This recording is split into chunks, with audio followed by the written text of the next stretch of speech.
Joshua, and I welcome you to Yaaka Digital Network platform that is there to offer you online courses. And we are happy to be with you wherever you are watching this video from, and those who are with us right now.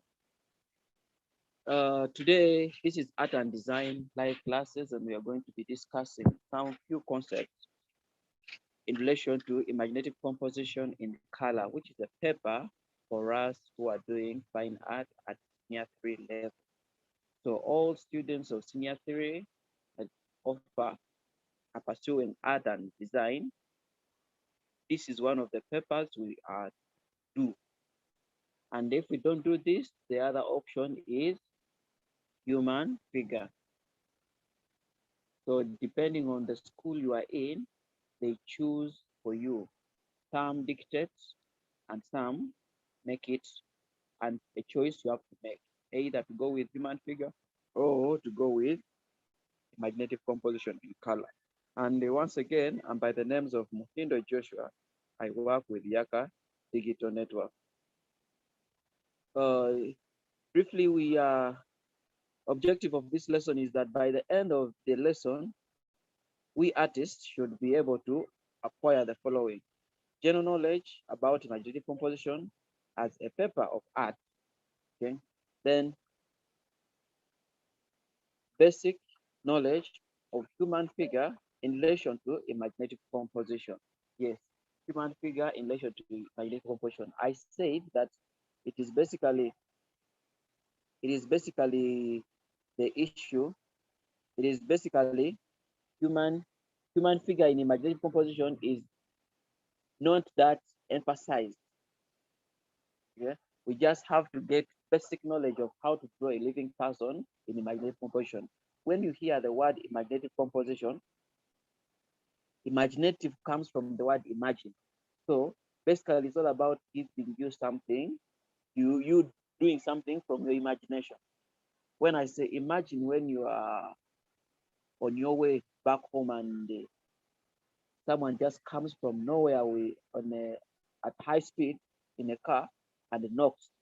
So when I just explain, you have pictured something based on what you know, where you live, or where you have been in the past experiences.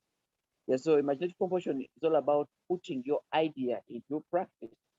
You imagine it, you compose it, and you apply color on it. That is briefly about it. So that is the objective of this lesson. And first of all, I want to tell you that imaginative composition in color as a paper is fine art paper 3 at all level. So it is paper 3 at all level, and the paper code is 2610/3. The paper title, as you have been hearing me saying, is Human Figure Drawing and Imaginative Composition in Color. In other words, you choose one of the two. You either do human figure or you do imaginative composition. Examination duration is 5 hours and 15 minutes. We have this paper goes for 5 hours and 15 minutes. Now, someone may say that is too much, but to be honest with you, the reason why they did it so is because it requires much of your attention to put into practice what you have imagined. And the 2 hours and 15 minutes are all about turning your sketch and putting it on paper. For example, if they tell you to imagine a fatal accident or imagine a heavy storm in a community or imagine floods, so they will give you these 2 and 15 minutes to execute your sketch on paper by trying out some small sketches, adding them together, removing what you think is unnecessary, adding what you think is necessary. All that goes for the 2 hours and 15 minutes. Then the 3 hours remaining is executing your work in color. In other words, when you have done with your first session in the morning, in the afternoon, you execute your work in color. That is 3 hours, and basically what you have planned in the first 2 hours and 50 minutes is now you produce it in your final material. In other words, in this paper, you may have to be with a sketch paper and also the final paper where you will execute your work from. That is briefly about the paper imaginative composition. First of all, it is combined, but you select either human figure or imaginative composition. Now, with the difference, with the difference with this is that in human figure, they just bring you one person and they place him there with you. They place him before you and you draw. But with imaginative composition, they just give you a paper with 3 or 5 topics for you to choose from and you start imagining them. That is the difference with them. So, and for a human figure is a 3 hour paper. No, it is not like imaginative composition where we go for 5 hours. So as I said first, that schools sometimes dictate on what they should do. So, okay, ours in this year, all students are going to do imaginative composition. In this year, all students are going to do human figure. What I want to let us know is that all of them are good for our skills. Okay, all of them are good for our skills, and you should not say that this one is better than the other one. If you are to be an artist, you try all of them. But if they teach you one, you know the other one automatically. So briefly, that is it. And our next slide is I want to take us through the best materials to use for this paper. So yes, imaginative composition, not like other papers, not like human figure, whereby they just bring a bond paper and you draw. Imaginative composition requires some unique papers, and these are the sugar papers or manila. They are hard. The reason why we use hard papers is because the material we use, the colors we use, need a hard material for them to really bring out and make the work to be vivid. Then we have colored pencils. The colored pencils is basically they can be used for your final work, but for better results, I recommend oil pastel. So as you can see, the oil pastel are those that are below here, and the oil pastels, those are the ones, they are like crayons. They are not the normal crayons, they are artistic and they create good works. So the other material can be watercolors. Watercolors is basically in form of tints, whereby you mix it with powder. We mix it with water to create the color you wish to have. Then we have acrylic paint. Acrylic paint is recommended for advanced students who are doing imaginative composition. And these lessons of imaginative composition tend to bring us to the big picture of painting in universities. You have seen artists whereby they bring the artists who create a beautiful scenery of the lake shore. That is imaginative composition. But all started with them using oil pastels and colored pencils for their trials in their low classes or when they were beginning their profession. That's why I say that it is very important for us to emphasize sugar paper as a material or manila, colored pencils for really beginners, and oil pastels for us who are in senior 3, senior 4. Watercolors that can be used in senior 5 and senior 6. Then acrylic paint can be used in senior 5 and 6, but above more, it is mainly used in advanced level like university. The reason why it may be used in that level is because it is expensive. First of all, a tin is at the 50,000, one tin of paint, and of which you may need like 5. So that's why we don't use it at our levels. But if you can afford it, you may have to buy it and try it out, only that it will have a lot of complications unless you are going under someone's guidance to let you know on how to utilize it. So basically, those are the materials we can use for this paper. Then the key areas to focus on in imaginative composition are the following. First of all, we should have basic skills. We should have skills in still life and nature drawing. Okay, because Imagination can, let me say, if you are to imagine something, first of all, it comes from experience. If I say, imagine when you're on the on the roadside going back home, and before in front of you there is a border or a bicycle that is parked. So if you have ever drawn a bicycle on its own in still life as a paper, whereby they bring objects before you and you draw, it can be easy for you to imagine that bicycle because you have some skills of or past experience of you drawing it when you're looking at it. So that's why I say that it is very important. If you have ever drawn a tree or a landscape composition from environment, from observation, it can be easy for you to imagine one because you'll be getting ideas from your experience of drawing. So if you are to be good in this paper, I want us to know that we need those skills that we do in still life drawing and nature drawing. They are really of importance to us. Then the other one is human figure drawing, of which I said, and the part of the lesson activities in this is going to be emphasizing that we are going to have some basic skills on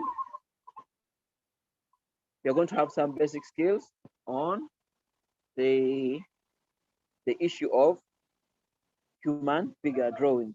And a human figure drawing, basically, we shall have to go into the the basics. So the other thing that you need key areas to focus on in imaginative composition is creativity, and that is the main thing with this paper. Your creativity, the ability for you to create something or to come up with an idea that will attract someone. Here I put the word drama in brackets. We should have drama. It should not be just a representation of an event, but it should go in to make the viewer stick to your work. That is the center of imaginative composition.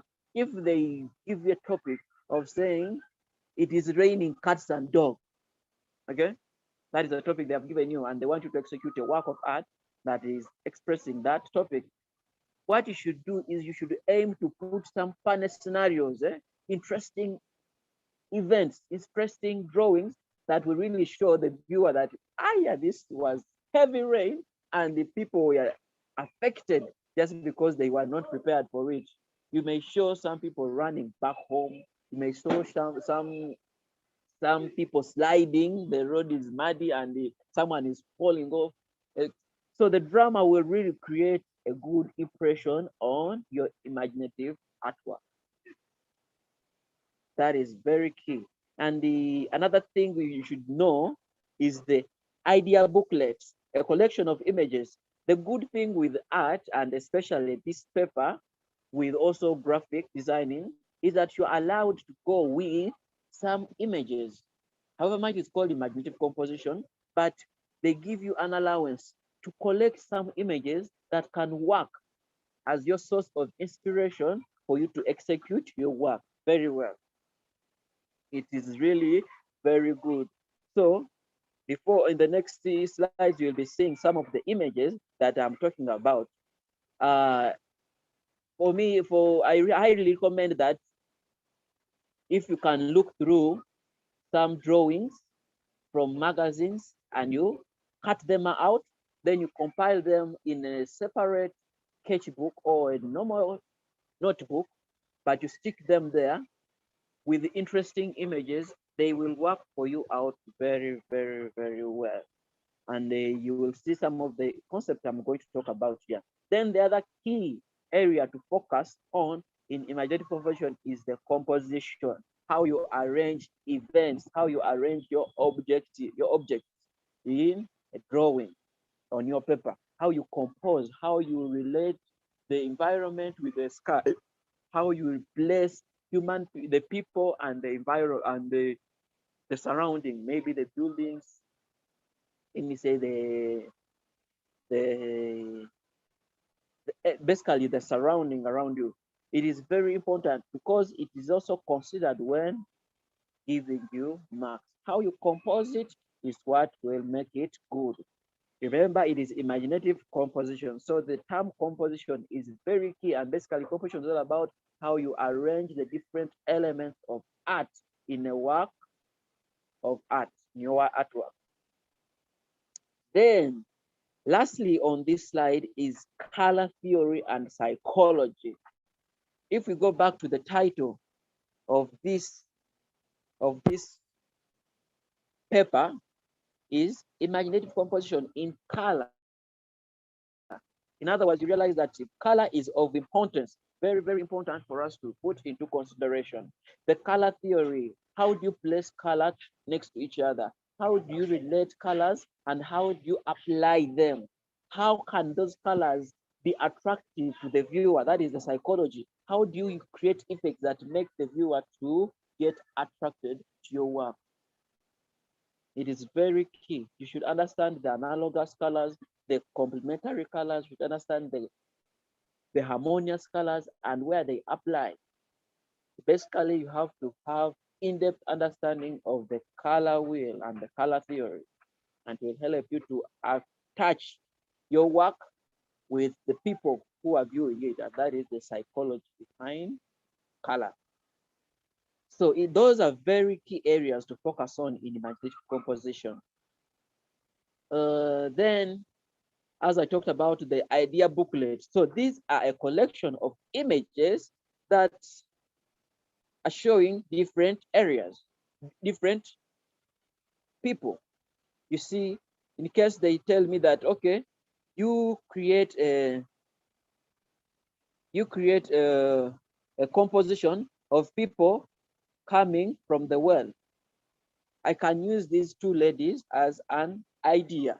Okay, I'm going to use one of them, and behind her, I will put a bush instead of just a highway or a path.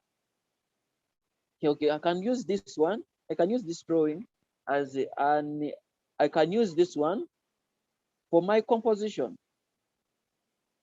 And no, okay, I'm going to place it here. Or if they have given you a composition of in the street of Kampala, I can use this. Then I just apply clear colors and how I different colors that will make it look more imaginative.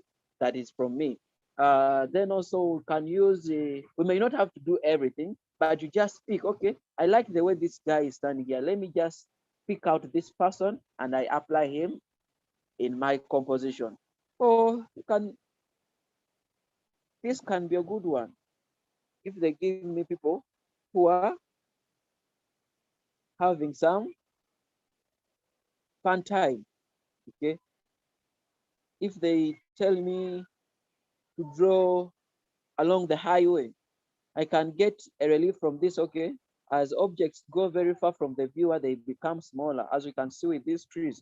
So, okay, wow, that. So you can see these ones. These are human figure drawings are in different postures. So I can pick one of them and I use them in my composition. In other words, this is allowed when you collect such images and you go with them in your paper, they contribute a foundation to your artwork, and you will utilize the 5 hours appropriately because you are having a reference where you can which can you use to build up your composition. This is not cheating, okay? This is not cheating. You may have this and even fail to do something.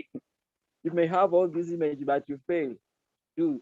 So you just use them, you just have them so that it can quicken and ease in your work of trying to find how you are going to apply your objects.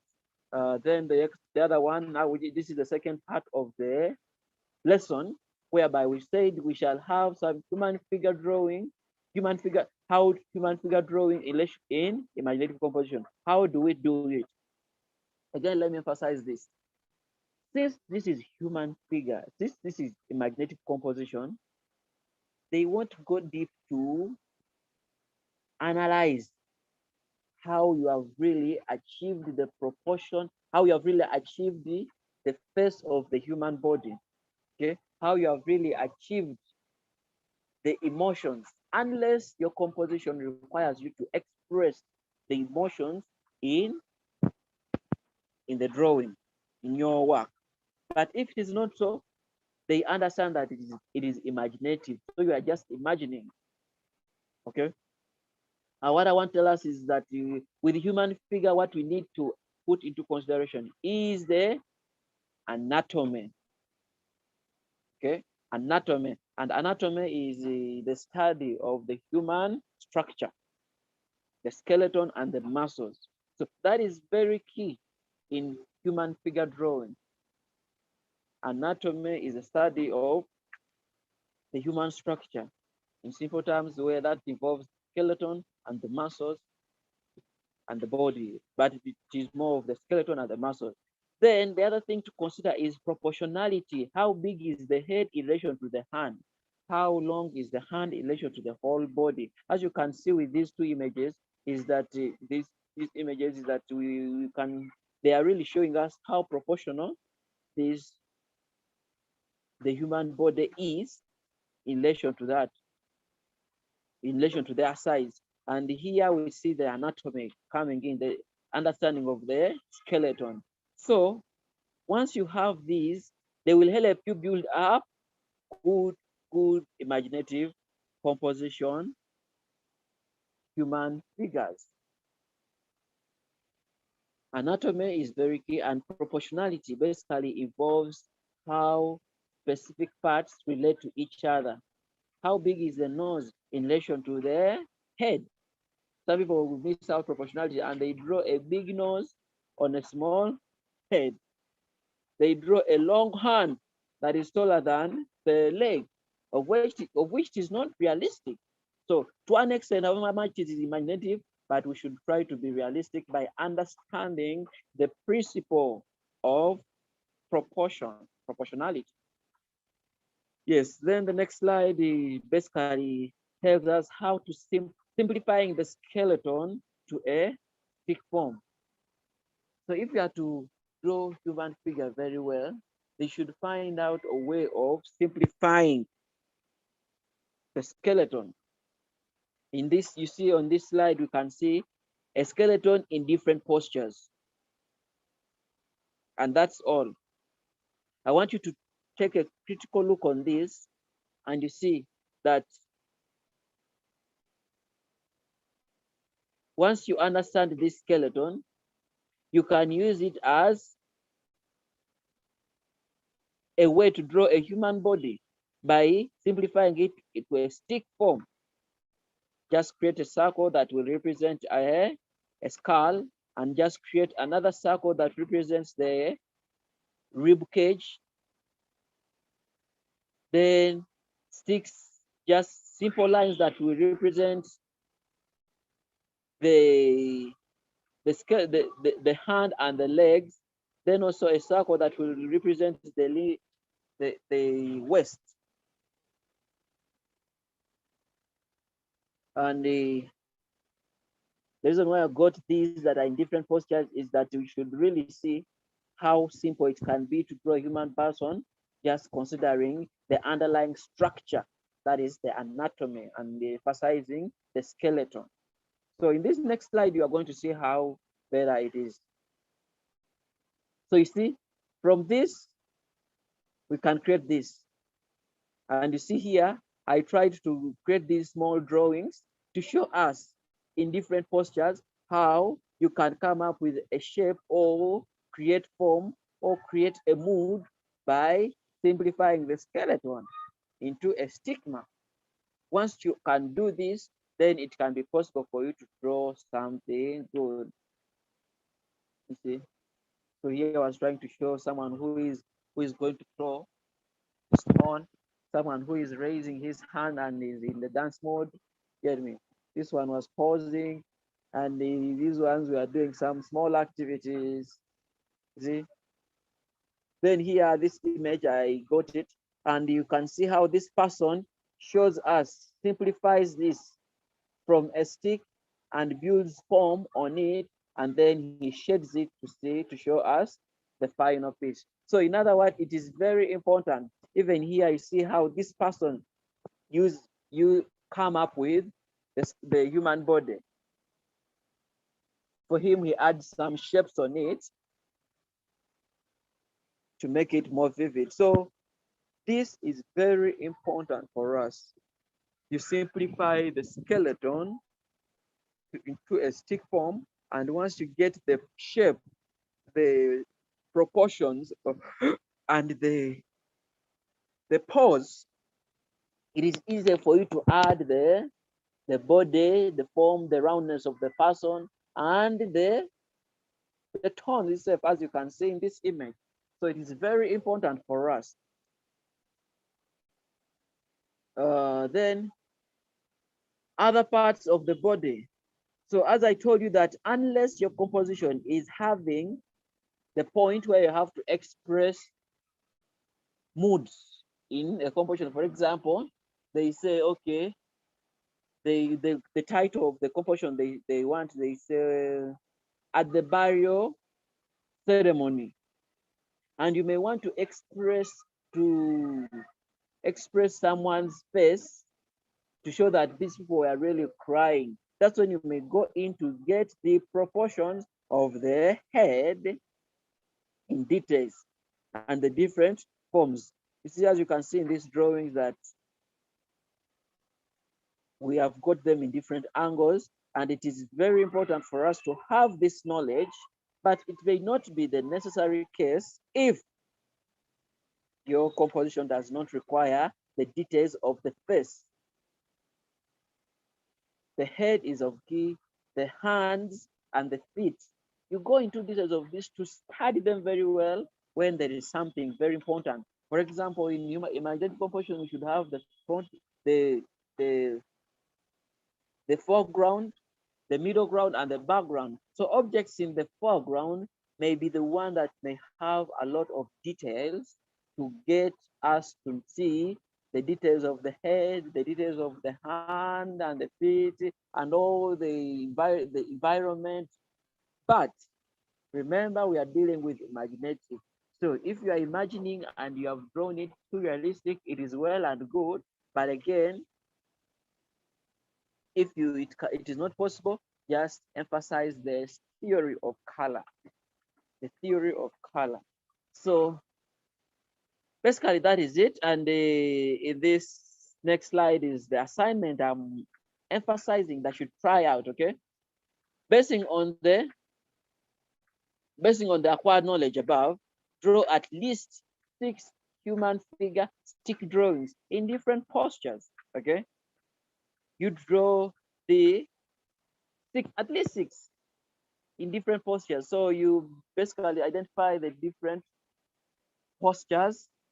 You may be at home and you see someone who is seated in a certain posture. Just simplify him by creating a sticky man, studying the structure, the underlying structure, which is the anatomy. Just consider him as just a stick form, and you will see how important it is, and you will get to know better on how to do it. Then from the above drawn images, choose one and develop it by giving it form and reparity. So as you saw in this is that I want you to do something like this. You see here, this person created a stick man, a stick shape. Then he developed it by creating form, the roundness and the body. Then he added drapery in the last stage. So in other words, it is very, very, very key for us to do it. That's what is required for this assignment, the second part of this assignment. Basically, that is it. And in case you have any question, any addition to this, any inquiry, please don't forget we are live on YouTube. Drop in your comments. And in case you want to submit in your assignment with this, what we have discussed today, basically just go on to my email. It is a muhindoj30@gmail.com. In small letters, it is Muhindo J30@gmail.com. I will be receiving your works, and in case you may want to receive these small images that we can use for your for for your for your reference book, you just have to buy a small drawing book and stick in these images. I can forward some to you with your request in when you read out when you send me an email that you need them. And don't forget, this is Yaaka Digital Network. Thank you very much, and I will be happy to hear from you once again. Yes, this is Muhindo Joshua, and I wish you the best in your study. Thank you.